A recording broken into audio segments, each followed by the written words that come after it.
Kinondena ng heads of state at maging ng Muslim religious leaders ang pagsunog ng buhay sa pilotong Jordania na naging bihag ng ISIS o ng ISIL.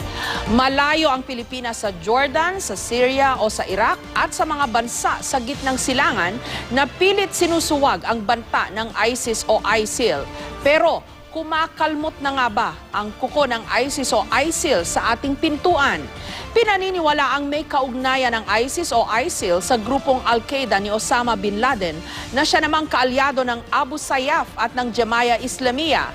Mga miyembro ng mga grupong ito dati nang nagpamalas ng mga kahindik-hindik na pamamaraan ng pagpatay sa mga kaaway, katulad ng pamumugot ng ulo, pagbibigti at paglalapastangan sa mga bangkay. Sa nangyaring engkwentro sa Mama Sapano sa Maguindanao, hindi maiwasang maitanong kung nagiging safe haven nga ba ang Pilipinas para sa mga kilabot na terorista. Gaya na lang ni Marwan na 12 taon na natili sa bansa bago siya napatay. Aminado ang ilang eksperto na hindi malayong marami siyang naturuan at naimpluwensyahan. Pero katulad ng sabi ng mga otoridad, hindi kay Marwan nagtatapos ang kanilang laban kontra terorismo.